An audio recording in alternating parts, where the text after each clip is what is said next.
It reminded me of Thomas Jefferson's Notes on the State of Virginia. Have you ever read that, Khalil? I don't think I have, or if I did, I don't Oh remember. my God, Khalil, you have to read it. It is shocking.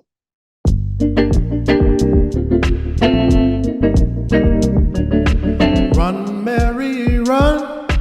Run, Martha, run. Run, Mary, run. I say, you've got a right to the tree of life. You've got a right to the tree of life. Yeah.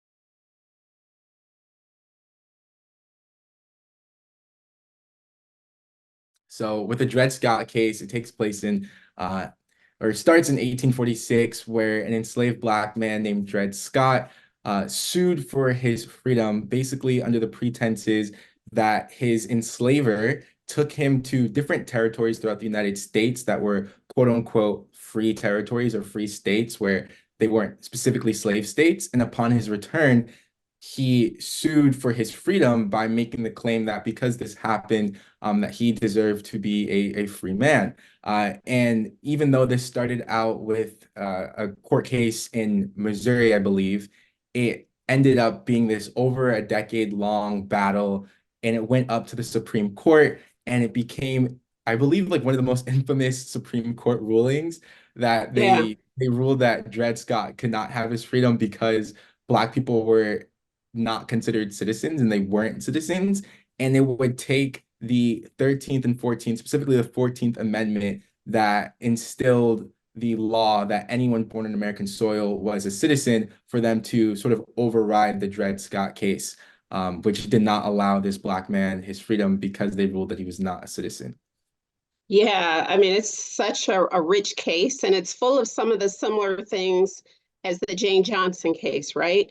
You have an enslaver, and his enslaver was an army surgeon. And Yeah. so he took Dred Scott to Illinois and also to Wisconsin, the Wisconsin. territory of Wisconsin. And so those, Illinois had been free under the Northwest Ordinance since 1787.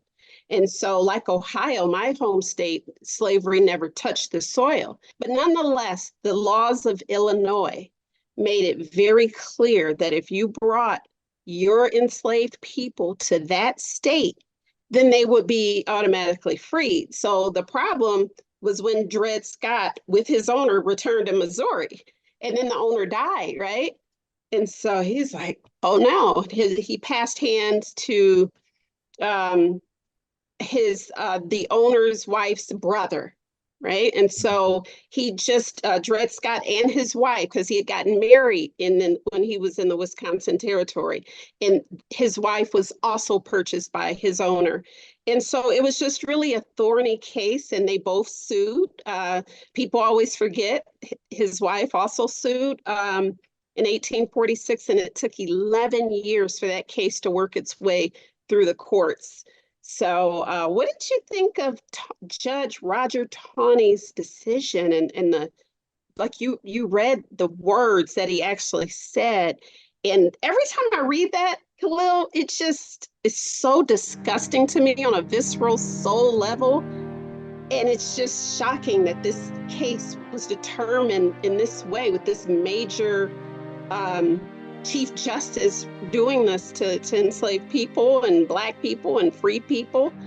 And like as you said, it would take the 13th and 14th Amendment to undo the damage that Judge Taney did with this verdict and his discussion of why the court went that way. What you think of that language? Yeah, so I guess one thing that comes to mind specifically is, do you know the size of the courts back then? Like compare like how many was it the same I size that had been? I don't the Supreme Court. I don't know that. I don't know that.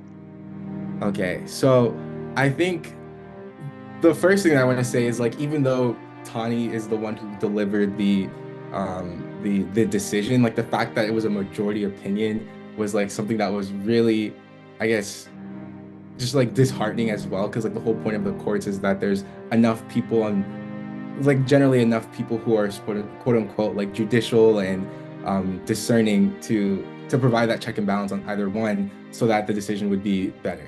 So that's like something that was always interesting to me. And then specifically in terms of his words, uh, I always found interesting the sort of race science Mhm. that grounds a lot of court decisions.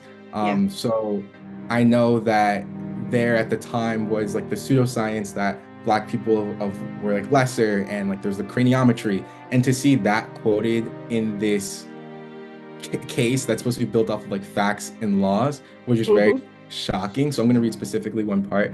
Okay. So it says like being a Negro of African descent whose ancestors were pure African blood and were brought to this country and sold as slaves.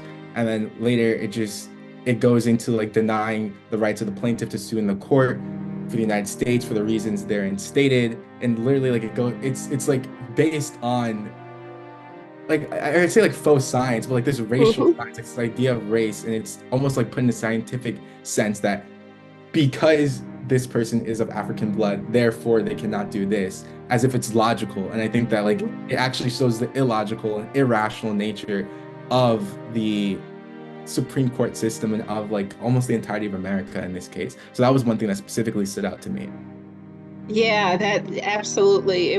That was what I was getting at. It was revolting, and it reminded me of Thomas Jefferson's Notes on the State of Virginia. Have you ever read that, Khalil?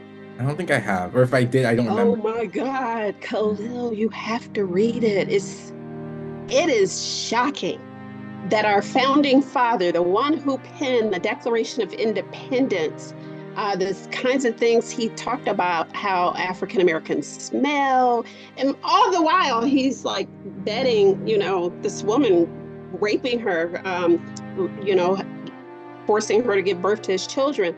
But yeah, it reminded me of Thomas Jefferson's Notes on the State of Virginia. But that was in an earlier era. That was like 60 years or at least 55 before this. So it just is shocking to see, like you said, this race science raising its ugly head again in this major, decision that determined the fate of African Americans that were seeking freedom. So I think for me, the thing, of course, is the one that everybody knows, but it's the paragraph that reads, they, meaning African Americans, had for more than a century been regarded as beings of an inferior order and altogether unfit to associate with the white race, either in social or political relations, and so far inferior that they had no rights which the white man was bound to respect, and that the Negro might justly and lawfully be reduced to slavery for his benefit. And I was like, wow, this is disgusting. And so we hear it, but just like we hear the clip, no rights that a white man is bound to respect, but that entire paragraph that's in is just jarring to our sensibilities. Definitely for the reasons you said.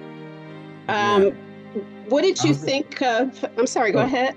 yeah, sorry. I was gonna add, so something about like even out, let's say like there's like the sort of really hard hitting like rhetoric like that just shows the hate. I Yeah. found something else that kind of is aligned with like the scientific aspect that I also was like interesting. I would love to hear your thoughts on. But Mhm. specifically, there's a paragraph that distinguishes the sort of African race from the Indian race in terms of what laws and rights would apply to one or the other. And I always found it interesting that like tri-racial dynamic that created the United States of like Black people, Native Americans, and like white people, how there's like that differentiation between the treatment of Native Americans and Black people, yet both are just so terrible and like horrible and consists of like genocide and slavery. But Mhm. have you seen, at least in your readings, that there's been intersections of Native American and Black judicial rights or like suing, or also cases of the Underground Railroad that involve solidarity between those two communities as like white elites try to separate them so fervently? under the boot of racial subjugation? Wow, that's a brilliant question. I know there's one in my head. I Mhm. actually did a piece on the colonization of like Delaware by the Swedish people, and there Oh, was a I war. saw that one. I Oh, saw, really? and then Nice. New Amsterdam by the Dutch. I saw Yeah, that yeah. And so TikTok. when the Dutch, New Amsterdam, they took over New Sweden, there were a few enslaved people there. I know a lot of them marooned to the Susquehannock and Lenape people of the like North Mid-Atlantic area. Yeah, That there's a lot like the stories of marooning and just leaving and integrating with Native communities has always been interesting to me because I found yeah, that in practice and in the narrative or in the pursuit of liberation, a lot of times these communities became integrated. And of course, there was also like butting heads in that yeah. there was like enslavement by native tribes or wars carried out by Black soldiers. But That's in the true. most part, there was a lot of solidarity. And Yeah, yeah, in these legal and court cases, when determining the rights of these different populations, there's once again such legalistic, almost a circular logic that because these two groups like are different races that they deserve different rights and that makes sense to everyone.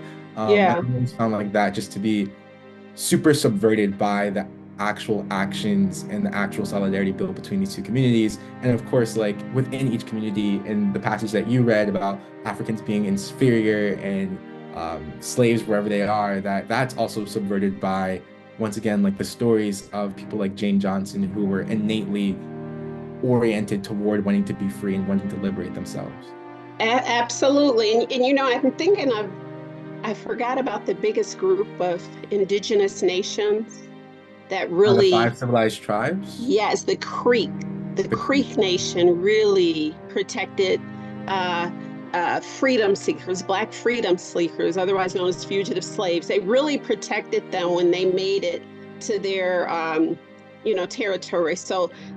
And there probably others, but yeah, there were those moments that, and then the government went to war to get them back in Florida and to get the fugitives back. And I don't like the word fugitives, of course, but nonetheless, just to make the audience be fully aware who we're speaking about. So yeah, I think that history, I think people like Taya Miles and others have done that. Those shared histories between Indigenous and Black people, even during the time of slavery. And so, if our listeners want to read more about that, those are some really good books, especially the ones by Tia Miles Yeah, and especially I and think and Faye as well. I forget she's at Rice. So yeah, I forget the Choctaw Confederates or something like that was her last book. yeah. And I think another thing that I found interesting is I think when we're discussing this case initially, a Hmm. lot of it has to deal with the idea of like enslaved Black people who were, for all intents and purposes, American, like born in America. A lot of the abolitionist language just talks about how our blood and soil built America. But Right. I'd say like in the nowadays, a lot of the impact of the Dred Scott case relates to like immigration. And Yeah. I didn't know that at the time there was a reference to immigration within the ruling specifically. And nowadays, the conversation around the 14th Amendment largely centers around the idea that people who come from other countries and like have a child here, that child has American citizenship. And I always thought it was interesting how like the narrative of enslaved Black people has also intertwined with the ideas of laws that protect the rights of immigrants. I think you can also see this with like the civil rights Exactly. movement and the I believe it's another naturalization law, if not the like the Immigration Rights Act. So that's also just a thing that I didn't know would have also come up in the initial thing that they would cite immigration laws and treat Black people or like use Black rights in conversation with immigration. Exactly. Khalil, that's absolutely right. I think we still think about this in terms of the migrants that are coming into the country on our southern border, and when do they qualify to be citizens or their children? And it's all goes back to this time in U.S. history that centers around the Dred Scott case and also the 14th Amendment. What did you think about the decision and the Dred Scott decisions and the narrative about Blacks not being citizens of either the country or the states? Um, I I I think I think I was really surprised, specifically, especially because like it's triangulated with, let's say, for example, like the Native Americans, they say that they were savages, but they were able to be naturalized because they have some sort of like humanity to them. Right. Um, but when it comes to specifically like that conversation of like the federal versus the states, Mhm. it's interesting because I believe like even when it comes to the Civil War, like a lot of that conversation has just been around like how state laws and federal laws would have conflicted in certain Mhm. ways. And for the judicial system, which is at the federal level, to make that claim that like neither and that neither one would protect the Black rights and neither one would protect the Yeah. naturalization of Black people showed that I think it's there's like the quote from Abraham Lincoln that they say that if we could keep slavery and preserve the Union, I would keep it, Yeah. if we remove it. So I think it just goes to show that like at a legal sense, there was a Mhm. lot of unity when it comes to um the ideas that like Blacks were not Americans. Right. And it's just it also kind of, even though I talk about Black citizenship in Ohio in my first two books, it just really shows, Khalil, how precarious our citizenship was and possibly might still be, right? It's just very precarious where we're not, even though we had been born in this country and had served in the wars, the American Revolution, the War of 1812, etc. We had volunteered in other times of crisis to serve in the militias and the other, armed groups. And none of that was enough to guarantee our state or federal citizenship. I mean, it's heartbreaking that we, as late as 1857, were still trying to prove that we had citizenship, that we were and should be extended the rights of citizens, which includes the right to sue in courts. So it's just really awful. And I'm relieved that the Civil War happened for specifically that reason, not just freedom, but also the granting of suffrage and then later voting rights. So it was absolutely necessary because, yeah, that discussion and the tension between that was very evident in his opinion, the major decision of the Tawney Court. Yeah. So in your work as a historian, what is the next step after uncovering these sorts of narratives? Let's say specifically like with Jane Johnson and the realization that Black people had a huge part in their own liberation, or with Dred Scott and a narrative in the same way, but maybe more like at the legal suing judicial route. Mhm. What is the next step after you find these narratives? Well, the next step is for young scholars like you, since I'm on the upper end of the age limit, but for young people like you and my student who's watching, to carry on the work. This is important work. And the work of African American history as it relates to the Underground Railroad and how we, intervene in these court processes is essential. It shows us that we've always been active and always use the rights of citizens to sue. And so it teaches young people that lawsuits could be a way to secure rights. It could be a way to forge new pathways, that interracial collaborations, like we saw during in the Underground Railroad, are essential. That intergenerational things that you hipped me to in terms of the Underground Railroad are useful and usable models for activism today. I mean, your generation is reminding us of that over and over again in various areas of activism. And so I think these kind of cross-generational conversations are necessary. They're absolutely necessary in order to raise consciousness of people in all age groups to know that we can't throw away our youth. We can't think that they have nothing to contribute, that they actually can enlighten us on things, just like how you did today, like with the Underground Railroad. And I'm just blown away by that because I had never thought of it that way. And that's why these kinds of conversations are essential. Khalil, this is why.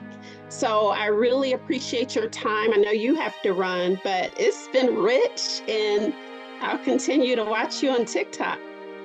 Thank you. And I really like the point you made. If I'm not mistaken, I was researching a little bit about your work, and you've done work on the concept of the usable past and how history can help us today, right? Like in the most simple sense of what that concept means and looks like. And I think that when I read the work of someone like you and a researcher, a brilliant person who's excavating narratives that haven't always been told. And when I read the primary source documents of the people who were there, of testimonies from someone like Jane Johnson, I think there's so much that is usable, both at an emotional level in terms of just empowering and providing dignity and self-respect and a sense of consciousness that I didn't have before, but then also in a very like logical, like specific, practical way, in that seeing how these court cases played out, seeing how these arguments worked, seeing how in some cases even these racist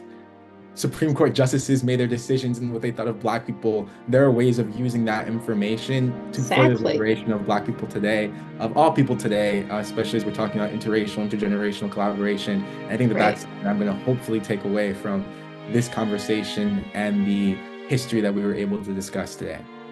Wow, that's really sweet. So thank you so much for your time. And I really hope to see you in the academy one day as a history professor.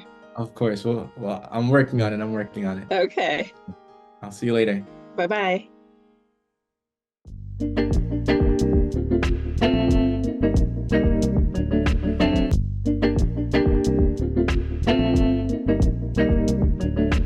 Run, Mary, run. Run, Martha, run. Run, Mary, run, I say. You've got a right to the tree of life. You've got a right to the tree of life, yeah.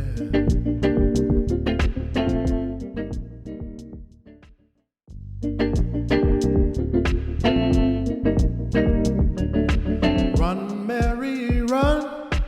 Run, Martha, run. Run, Mary, run, I say. You've got a right to the tree of life. You've got a right to the tree of life, yeah.